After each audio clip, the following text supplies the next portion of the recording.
Assalamualaikum warahmatullahi wabarakatuh. Selamat pagi, salam sejahtera bagi kita semua. Kami dari kelompok 4 kelas B, mahasiswa bimbingan dan konseling Universitas Lampung angkatan 2020 akan menampilkan proses konseling Gestalt guna memenuhi salah satu tugas mata kuliah teori dan teknik konseling yang diampu oleh dosen kami yaitu Ibu Mujiati SPD MPD. Pada kesempatan kali ini izinkan saya memperkenalkan anggota kelompok kami terlebih dahulu. Yang beranggotakan saya sendiri Salma Fahmi Arsita sebagai moderator dan pengamat, lalu teman saya Ulan Agustin Fauzia sebagai konseli, Dinia Sabrina Mufti sebagai konselor, dan Jenny Elia sebagai penulis laporan. Gestalt adalah terapi humanistik eksistensial yang berlandaskan premis bahwa individu harus menemukan caranya sendiri dalam hidup dan menerima tanggung jawab pribadi jika individu ingin mencapai kedewasaannya. Asumsi ini didasarkan pada bahwa individu bukan semata-mata merupakan penjumlahan dari bagian-bagian organ seperti hati, jantung, otak, dan sebagainya, melainkan merupakan suatu koordinasi semua bagian organ tersebut. Manusia yang aktif atau individu yang aktif terdorong ke arah keseluruhan dan terintegrasi pemikiran, perasaan, dan perilakunya. Hakikat manusia menurut pendekatan konseling Gestalt adalah manusia tidak dapat dipahami kecuali dalam keseluruhan konteksnya. Manusia merupakan bagian dari lingkungannya dan hanya dapat dipahami dalam kaitannya dengan lingkungan tersebut. Manusia merupakan aktor, bukan reaktor. Manusia berpotensi untuk menyadari secara penuh sensasi, emosi, persepsi, dan pemikirannya. Dan manusia dapat memilih secara sadar dan bertanggung jawab, serta manusia mampu mengatur dan mengarahkan hidupnya secara efektif. Dalam hubungannya dengan perjalanan kehidupan manusia, pendekatan Gestalt memandang bahwa tidak ada yang ada kecuali sekarang. Masa lalu telah pergi dan masa depan belum dijalani. Oleh karena itu, yang menentukan kehidupan manusia adalah masa sekarang. Hal-hal yang harus diperhatikan adalah hal-hal yang ada di masa sekarang, bukan yang ada di masa lalu yang telah kita jalani, maupun yang ada di masa depan yang mungkin akan kita jalani. Sebagaimana yang dikutip oleh Corey, individu yang menyimpang dari saat sekarang dan menjadi terlalu terpaku pada masa depan, maka mereka mengalami kecemasan yang menjadikannya sebagai kesenjangan antara saat sekarang dan saat kemudian. Pada intinya, jika individu menyimpang dari saat sekarang dan menjadi terlalu terpaku pada masa depan, mereka akan mengalami kecemasan. Dalam pendekatan konseling Gestalt, individu bermasalah diasumsikan karena terjadinya pertentangan antara kekuatan top dog dan keberadaan underdog. Top dog adalah kekuatan yang mengharuskan, menuntut, dan mengancam, sedangkan underdog adalah keadaan defensif, membela diri, tidak berdaya, lemah, pasif, ingin dimaklumi. Perkembangan yang terganggu adalah tidak terjadinya keseimbangan antara apa-apa yang harus, maksudnya self-image, dan apa-apa yang diinginkan atau self. Terjadi pertentangan antara keberadaan sosial dan keberadaan biologis. Ketidakmampuan individu mengintegrasikan pikiran, perasaan, dan tingkah lakunya mengalami kesenjangan sekarang dan yang akan datang, melarikan diri dari kenyataan yang harus dihadapinya. Pendekatan konseling Gestalt adalah membantu konseli agar dapat menemukan pusat dirinya, pencapaian kesadaran, dan membantu konseli agar berani menghadapi berbagai macam tantangan dalam menghadapi kenyataan, agar konseli dapat meningkatkan pertumbuhan, menghadapi kenyataan, dan mengembangkan potensi manusiawinya. Secara lebih spesifik, tujuan konseling Gestalt dipetakan sebagai berikut. Yang pertama yaitu untuk membantu klien agar dapat memperoleh kesadaran pribadi, memahami kenyataan atau realitas, serta mendapatkan insight penuh secara penuh. Konseling Gestalt adalah yang pertama untuk membantu konseli agar memperoleh kesadaran pribadi, memahami kenyataan atau realitas, dan mendapatkan insight secara penuh atas dirinya. Yang selanjutnya yaitu mengentaskan konseli dari kondisinya yang tergantung pada pertimbangan orang lain agar dia bisa mengatur dirinya sendiri, atau bisa disebut dengan to be true himself. Yang selanjutnya adalah meningkatkan kesadaran individual agar konseli dapat bertingkah laku menurut prinsip-prinsip Gestalt itu sendiri. Semua situasi bermasalah atau unfinished business yang muncul akan selalu muncul dan dapat diatasi dengan baik. Dan yang terakhir adalah untuk membantu konseli dalam menuju pencapaian integritas kepribadiannya. Teknik konseling Gestalt memiliki beberapa prinsip kerja, yaitu yang pertama, pendekatan konseling Gestalt ini lebih menekankan kepada tanggung jawab konseli. Konselor memang menekankan bahwa dirinya bersedia membantu konseli, tetapi tidak akan bisa mengubah konselinya. Konselor menekankan agar konseli mengambil tanggung jawab atas tingkah lakunya sendiri. Yang kedua, pendekatan ini berorientasi pada masa sekarang dan di sini, atau biasa kita sebut dengan here and now.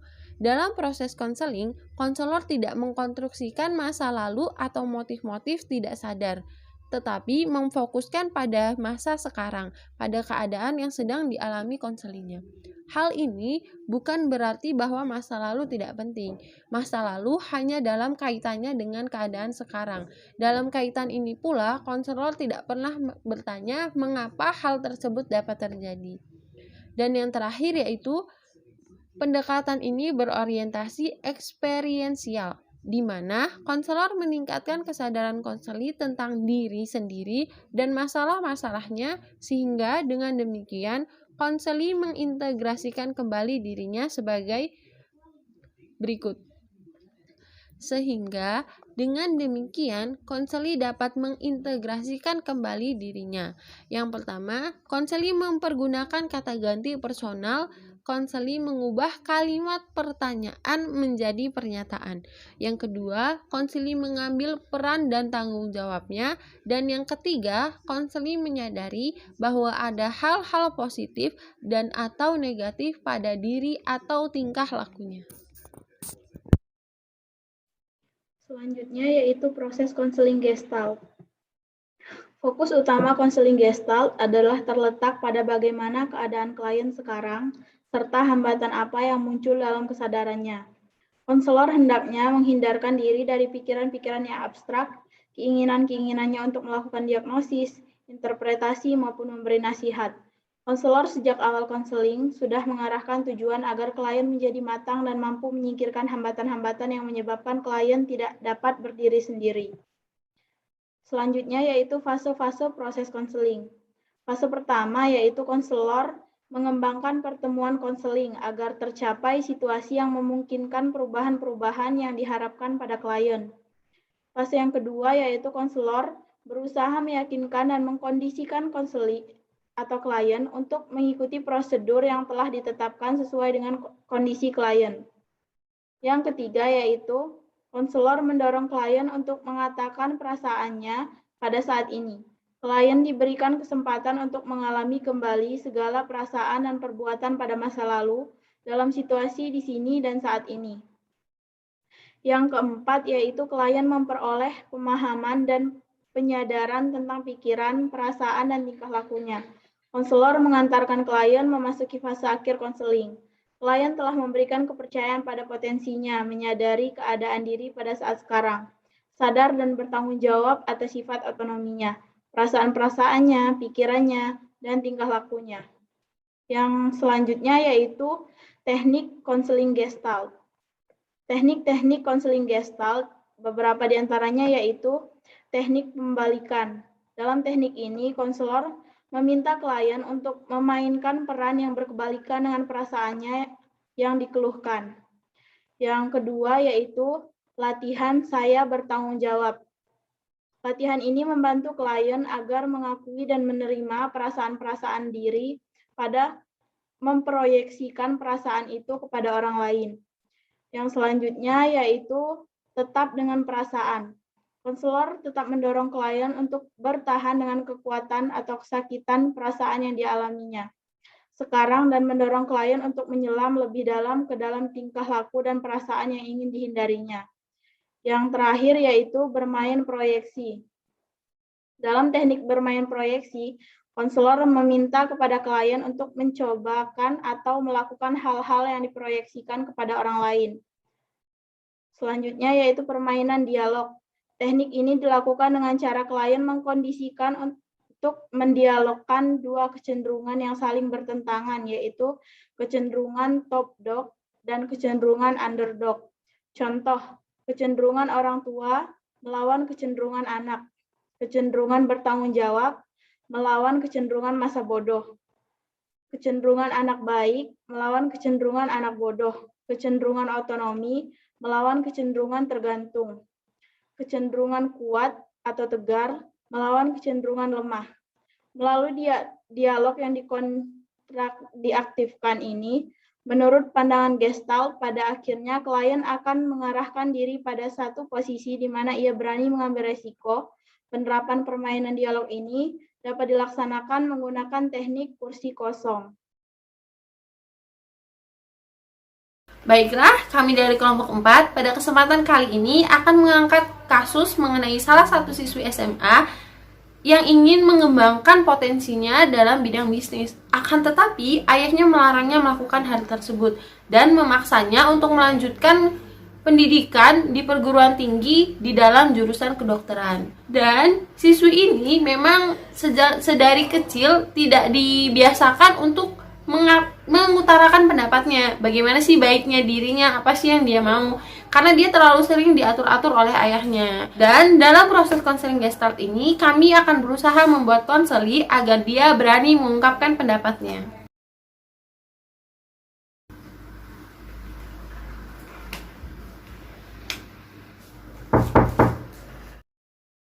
Iya, silakan masuk.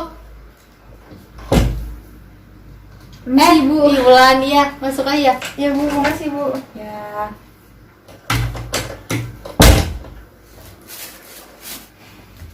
Iya, Wulan, silakan duduk. Mau duduk di mana?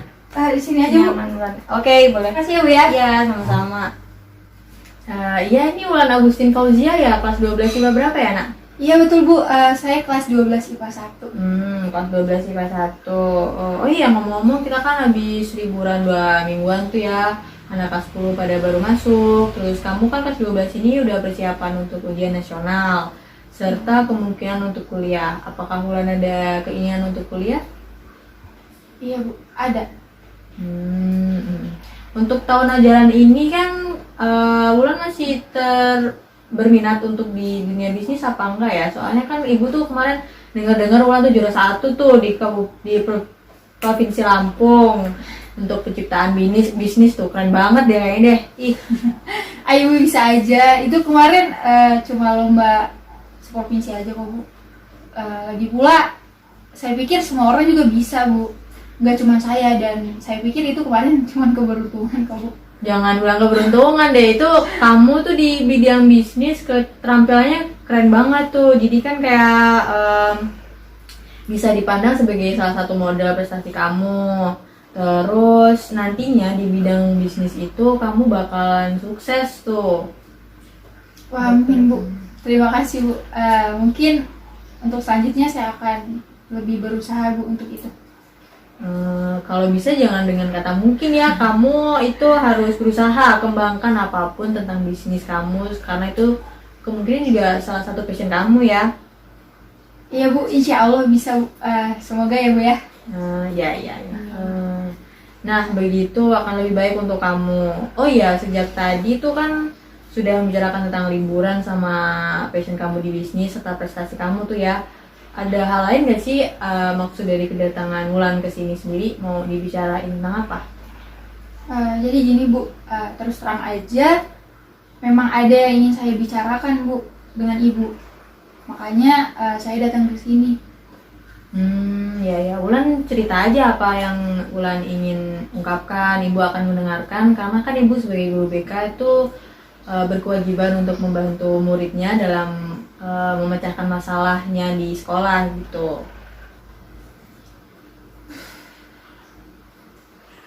Gimana?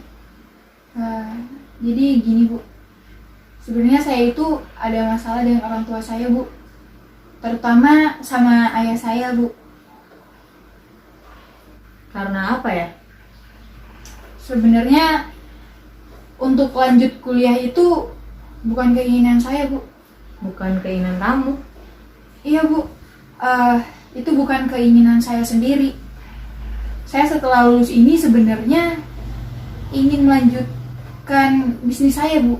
Saya tidak ingin melanjutkan kuliah, tapi saya ingin fokus di bisnis saya, Bu. Karena menurut saya itu lebih sesuai sama passion saya, Bu. Ya. Tapi ayah saya memaksa saya untuk tetap kuliah, Bu. Kata ayah, kuliah adalah yang terbaik. Memiliki titel itu lebih baik daripada orang yang tidak memiliki titel. Dan menurut stigma ayah saya, orang yang tidak kuliah itu ujung-ujungnya nanti akan jadi pengangguran, Bu. Sudah begitu, kata ayah, memulai bisnis itu gak mudah, Bu. Memulai bisnis adalah sesuatu yang sangat sulit. Maka dari itu, saya jadinya bingung, Bu. Nah, kalau memang keputusan ayah kamu tidak sesuai dengan perasaan dan passion kamu, lalu kenapa kamu tidak mau menolak keputusan ayah kamu? Jadi begini, Bu. Selama ini saya nggak pernah, Bu, bisa menolak keinginan ayah saya, Bu. Ayah saya punya sifat yang keras sekali, Bu. Kalau keinginan ayah saya tidak terkabul, contohnya saja adik saya ketahuan mendapatkan nilai di bawah KKM. Sedangkan ayah saya menginginkan nilai yang di atas KKM. Ayah saya tidak segan-segan untuk menghukum adik saya dengan keras, Bu. Maka dari itu saya tidak bisa menolak, Bu, semua keinginan ayah saya, meskipun saya ingin. Dari cerita kamu, sepertinya kamu merasa kesal dengan diri sendiri ya? Bagaimana saya tidak kesal ya, Bu? Bagaimana saya tidak jengkel dengan diri saya sendiri gitu, Bu? Saya kan anak tertua nih, Bu, di keluarga saya. Seharusnya kan boleh untuk menentukan masa depan saya sendiri gitu, Bu. Saya kan punya otoritas sendiri nih, Bu. Tapi di mana otoritas saya? Saya hanya berani tunduk di bawah ketiak ayah saya aja, Bu. Ya. Oke, kalau hanya untuk melanjutkan kuliah, Bu, mungkin saya masih bisa menerima. Tapi ayah saya sudah menargetkan saya untuk kuliah nanti, saya harus bisa masuk kedokteran, Bu, dengan universitas yang sudah ayah saya tetapkan juga, Bu. Padahal saya tidak tertarik sama sekali untuk kuliah di kedokteran, Bu. Saya bosan, Bu, dengan kehidupan saya yang seperti ini. Ya, saya paham. Kalaupun saya di posisi Wulan, pasti kayak kesel gitu ya, nggak terima gitu. Pasti akan merasakan yang sama seperti apa yang kamu rasakan gitu. Sama kesalnya dengan Wulan. Ya, Bu. Maka dari itu saya datang kemari itu untuk minta pertolongan kepada Ibu. Saya ingin berubah, Bu. Berubah? Iya, Bu. Saya ingin berubah, Bu. Saya ingin sekali aja bisa mengatakan tidak pada ayah saya. Saya ingin mengaspirasikan apa yang sebenarnya saya rasakan, Bu. Apa yang sebenarnya saya inginkan, Bu. Tapi saya juga tidak ingin membuat ayah saya marah, Bu.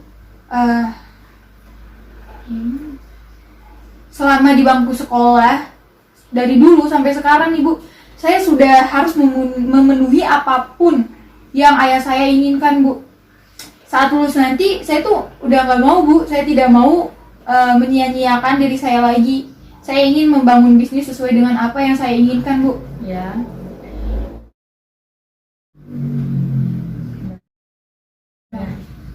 Saya ingin membangun bisnis sesuai dengan apa yang saya inginkan, Bu. Dan sesuai sama apa yang sudah saya rencanakan, Bu. Karena antara bisnis dan kuliah akan sangat berpengaruh terhadap kehidupan saya selanjutnya, Bu. Secara singkatnya, kamu itu tidak mau mengiyakan perintah ayah kamu, begitu ya? Terus kamu ingin mencoba untuk menggapai apa yang diri kamu inginkan, tapi tidak ingin menerima resiko negatif dari penolakan ayah kamu atas keputusan kamu sendiri. Iya, Bu. Jadi menurut Ibu nih, saya kan selalu mengikuti semua keinginan ayah saya tanpa memperhatikan keinginan saya sendiri. Apa saya ini boneka, Bu? Saya kan manusia, Bu. Yang pasti manusia itu kan punya perasaan dan keinginannya sendiri, Bu. Ya. Baiklah, yang menjadi sumber masalah di sini berarti itu tentang menurut kamu ayahmu itu selalu memaksakan apa saja yang ayah inginkan. kepada kamu tanpa membicarakan atau mempertimbangkannya dengan kamu, dan kamu harus melaksanakan keputusan dari ayah kamu kan ya. Dan sampai saat ini kamu tidak bisa mengatakan tidak pada ayah kamu. Karena takut pengalaman di masa lalu yang tadi kamu sampaikan tentang adik SMP kamu itu akan terulang kembali, begitu? Iya betul Bu, begitu Bu. Oke. Menurut kamu selama ini kamu tuh diperlakukan semena-mena oleh ayah kamu ya, sehingga kamu tidak bisa mengungkapkan, selalu mengeluarkan pendapat kamu sendiri, terus tidak memutuskan sedikit pun hal tentang kehidupan kamu ke depannya. Iya benar begitu Bu. Jika demikian, mari kita coba kaji lebih dalam apa yang menyebabkan sebenarnya kamu itu tidak bisa mengeluarkan pendapat kamu dengan terus terang dan apa adanya. Iya Bu, seperti yang saya sudah katakan tadi, kalau saya itu takut Bu sama ayah saya. Saya takut dimarahi seperti adik saya dulu Bu. Sebelumnya apakah Wulan pernah mencoba untuk menolak atau mengatakan tidak pada ayah Wulan? Ibu saya selalu mengatakan jangan nak, kasihan ayah. Ya. Yang pada akhirnya membuat saya tidak bisa menolak lagi Bu. Saya terpaksa harus mengikuti keinginan ayah saya lagi dan lagi Bu. Ya. Apakah kamu setuju dengan apa yang dilakukan oleh ibu kamu? Sebenarnya saya tidak setuju. Sebenarnya saya tidak setuju Bu. Ya. Saya ingin sekali tidak setuju. Tapi bagaimana lagi? Saya tidak berani mencoba melawan Bu. Nah, kalau kamu tidak mencoba sama sekali nih ya, kamu akan selalu menuruti dan harus mengiyakan apa yang diberitakan oleh ayah kamu. Kamu tidak punya otoritas atas dirimu sendiri, kamu tidak bisa mandiri, serta selalu saja dibayang-bayangi oleh kehendak ayah kamu. Jadi sebenarnya saya harus melawan Bu. Bukan seperti itu ya. Sepertinya hari ini ibu akan mencoba mengajari kamu bagaimana caranya supaya kamu bisa menjadi diri kamu yang sebenarnya, melawan otoritas ayah kamu. Bukan berarti itu melawan ya, serta tidak selamanya tunduk di hadapan beliau. Kita akan coba bermain dialog dengan sebutan itu empty chair. Empty chair, kursi kosong Bu. Ya, jadi di sini kita akan melakukan sesi konseling dengan teknik tersebut, di mana kita membutuhkan 2 kursi. Jadi ceritanya tuh Wulan itu memerankan diri Wulan, serta Wulan memerankan diri Wulan, ayah Wulan maksud ibu. Jadi dalam empty chair ini kamu harus berperan menjadi diri kamu sendiri untuk mengungkapkan apa yang kamu rasakan serta apa yang ayah kamu bicarakan gitu. Pada teknik ini biasanya ibu membantu siswa untuk menangani masalah di masa lalu yang belum selesai. Di sini juga Wulan dapat mulai untuk mau mencoba dan berani berkata tidak kepada ayah Wulan sendiri. Seperti itu. Apakah Wulan bersedia? Saya bersedia Bu. Baiklah. Silahkan bersiap.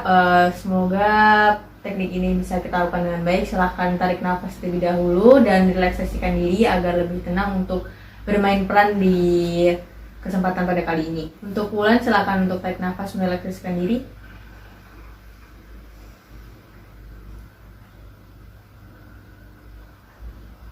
Nah, apakah Wulan siap untuk teknik underdog kali ini? Siap Bu, insya Allah. Jadi setelah ini ibu akan mempersilahkan Wulan untuk berperan di teknik underdog dan top dog, di mana Wulan sendiri bercerita sebagai Wulan sendiri di bagian underdog, dan silakan untuk Wulan dulu di sini untuk memerankan peran ayah Wulan sebagai top dognya. Seperti itu. Iya Bu. Jadi ibu di sini sudah pindah tempat ya, karena tempatnya akan dipakai oleh Wulan. Sekarang bayangkan di mana Wulan berada di tempat favorit ayah Wulan. Saat itu bayangkan ayah Wulan memakai baju apa, dalam kondisi apa, maupun melakukan kegiatan apa di saat yang bersamaan sedang ingin melakukan wejangan kepada Wulan mengenai keputusan Wulan tentang kuliah dan bisnis tersebut. Dipersilahkan kepada Wulan. Baik Bu, terima kasih.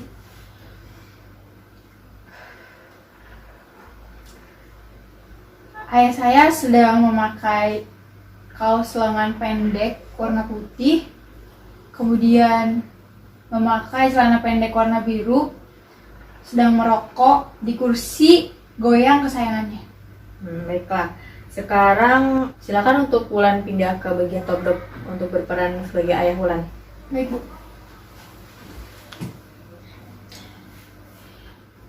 Kamu ini kan anak ayah. Kamu itu harus jadi kebanggaan ayah. Kamu gak boleh mempermalukan ayah. Nanti setelah lulus SMA, kamu harus keterima SNMPTN di jurusan kedokteran. Supaya teman-teman ayah itu kagum sama kamu.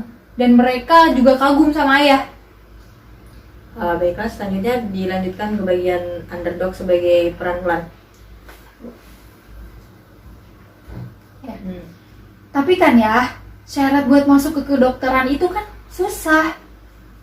Oke, selanjutnya kembali ke top dog untuk katakan lebih keras apa yang ayah kamu akan katakan jika pada kondisi seperti itu. Ibu.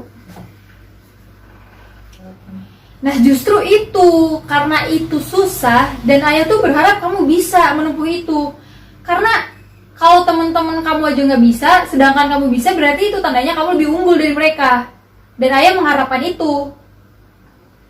Lanjutkan dengan underdog kamu dan lakukan terus itu sampai kamu mampu untuk berkata tidak kepada ayah kamu. Iya ya, tapi kan masuk ke jurusan kedokteran itu nggak semudah membalikan telapak tangan. Itu tuh suatu hal yang sulit. Lagian aku juga nggak berminat tuh masuk ke kedokteran. Pokoknya nanti setelah lulus SMA aku pengen buat belajar bisnis. Karena aku rasa passion aku di situ dan aku rasa aku nyaman akan hal itu.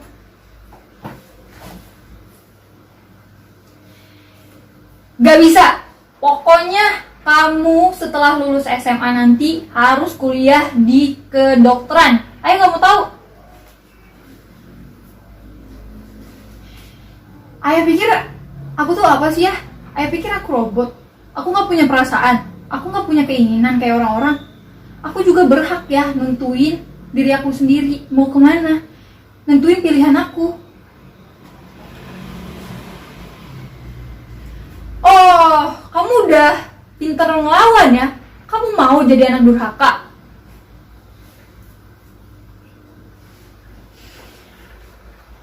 Nggak gitu ya. Aku tuh bukan mau jadi anak durhaka seperti yang ayah bilang. Aku tuh cuma mau sekali aja. Aku tuh bisa melakukan apa yang aku inginkan. Aku nggak terus-terusan menuruti apa yang semua ayah inginkan.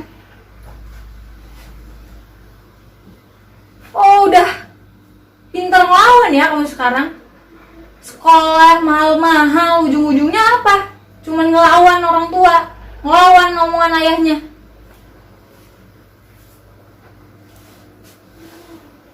Aku gak ngelawan omongan ayah. Aku cuman pengen ayah tuh stop ngatur semua apa yang aku lakuin. Aku tuh cuman pengen aku bisa ngelakuin apa yang aku inginkan. Apalagi? Oh, jadi sekarang menurut kamu ikutin semua kemauan orang tua itu suatu hal yang terpaksa? Iya.